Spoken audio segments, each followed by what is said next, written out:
In the interest of self-disclosure, I'd like to start by telling you a little bit about myself and sharing some of the names that I've been called.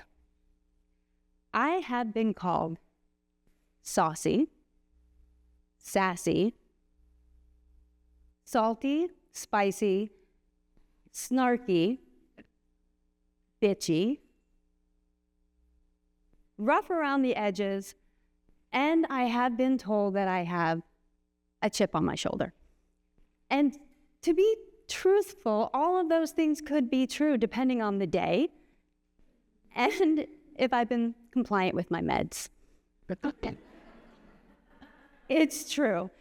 But in my defense, I am a little snarky, or can be snarky, because I am so often invited to speak and then given the subtle, not so subtle hint that I should tone it down, not be my full authentic self, maybe forewarn my audience, because after all, I have a sensitive topic. And to be honest, I think that feels fake. It doesn't make me feel like I'm my authentic self. And honestly, I think that advice sucks. And I think it can be hurtful. Let me explain why.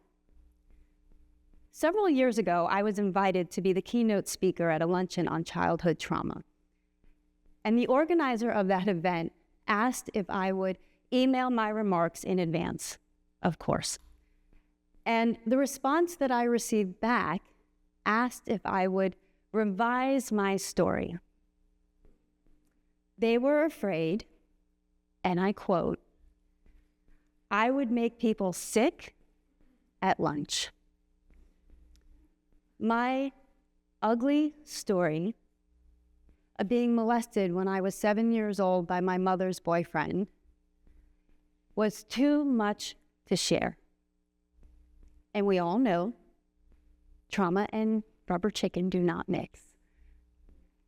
But the fact that I had spent almost my entire early life completely consumed by the idea that I was somehow too sexual to be in a room with an adult man, that I felt a deep sense of panic every time I heard the name Larry, that I was completely ashamed of who I was.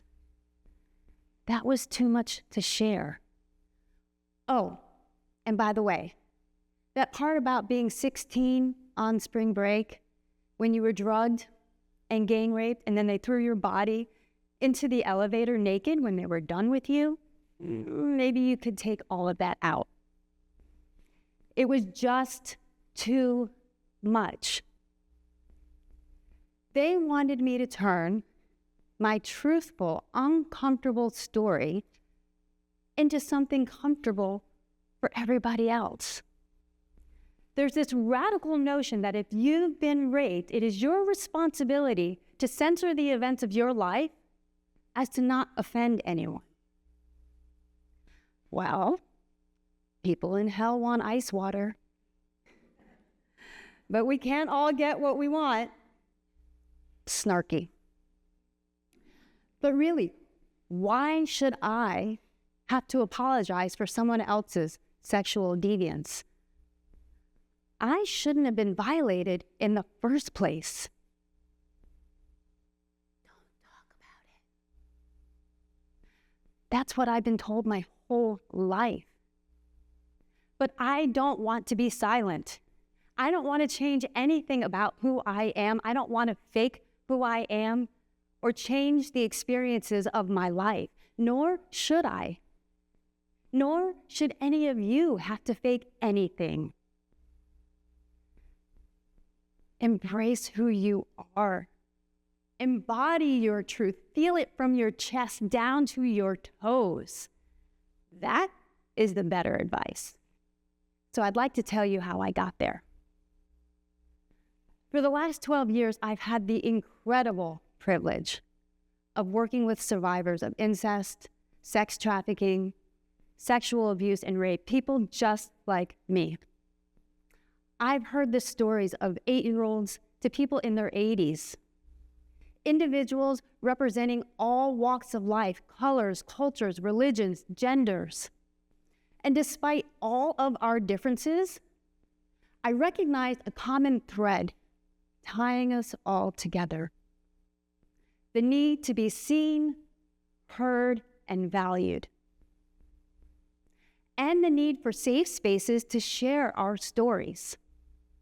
And I learned that sexual violence violates our bodies and our spirits. We lose a sense of our truth, power, and worth. We sometimes don't know that we have value. I certainly didn't. But we are not broken. We're just temporarily taken off course. And I learned that healing is not a finite process, but a lifelong journey of finding that truth, power, and worth, and embracing our authentic selves. We get to be the author of who we are, define who we are. And I learned that it's okay to have joy, humor, and laughter after trauma, and that we're worthy of that. And that is an important message to hear. Because chances are, I am not the only survivor in this room. 1 in 4 women will be the victim of sexual violence in their lifetime. 1 in 4. For men, that number is 1 in 6. The LGBTQ+ community experiences rates of sexual trauma at even more alarming numbers. It's our best kept open secret. If it's not you, it could be someone you work with, someone you care deeply about. It could be the person that you're sitting next to right now. Now, don't get me wrong, this isn't to say that sexual violence is normal behavior, but it is all of our responsibility to normalize the conversation so that we can eradicate shame, silence, stigma, and create more safe spaces so that survivors can begin to heal. And that healing process, to embody your truth and feel it from your chest down to your toes, for me, it has 4 parts. Number 1, acknowledgement. I was raped, or whatever that truth is for you. Acknowledging the events of your life and naming it opens the door to possibilities, to reclaiming your power, and the knowing, okay. Number 2, share your truth with someone else. That shame is not yours to hold. Many of us fear the blame, the denial, the retribution on the other side. I get that. But there are so many of us who have walked this path. You are not alone. We've got your back. But the silence is not your friend. Number 3, processing your trauma. Or as I affectionately like to call it, dealing with your shit.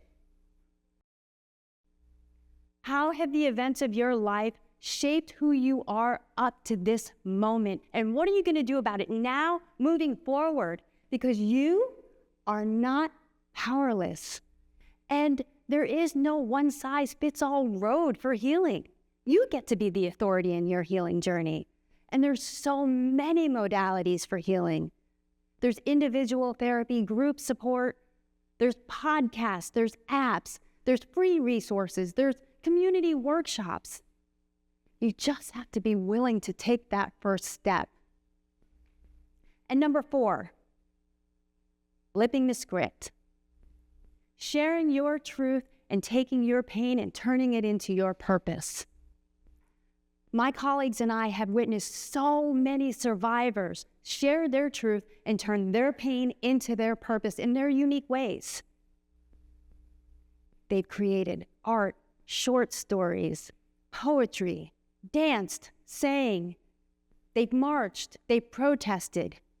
They've even used their trauma to springboard into new careers and further their education. Never fake, always authentic, creating individual and societal change, one story at a time. This does not mean that healing from sexual violence is easy. It is hard. It can be scary. It can be messy.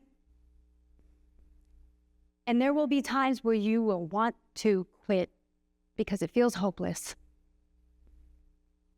And there will be times that you will have to hear all kinds of things from all kinds of people. Like, everything happens for a reason. And then you'll have to resist the urge to throat punch them. If you're a snarky bitch like me. Because no, not everything happens for a reason. What reason is there for a 4-year-old to be raped? It won't make sense. It can't make sense. It won't all be able to make sense. But I do know this. It's not inevitable, but it's totally possible. We can heal. I know, because I'm doing it. And I've witnessed it over and over and over again. Sharing our truth transforms us from feeling like the backseat driver holding on to the oh crap handles and puts us in the driver's seat, holding on to the steering wheel. We get to drive the reality of our new truth, transforming from victim to survivor to thriver. No matter what you've endured, sharing your truth can spark a movement from post-traumatic stress to post-traumatic strength. I have also been called brave for sharing publicly about being raped and my own sexual abuse.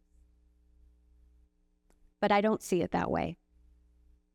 I was fortunate enough to have a family that loved me, support system that valued me, and ensured that I had the safe spaces and the resources that I needed to heal. That was restorative, and it made telling my truth feel natural. Imagine how our community could change if we created more safe, supportive, non-judgmental spaces where all people who have experienced sexual violence could share their truth as their authentic self. Hell, imagine how the world would change. How would you change if you were truly valued, heard, and seen in whatever you shared? How would you embody your truth if you didn't have to fake any part of who you were? So, I invite you. Acknowledge your truth. Share it with somebody else. Don't wait. Find your unique way to use your authentic voice. Don't fake it. Don't you dare tone it down, even if they call you snarky. Somebody is waiting to hear your voice.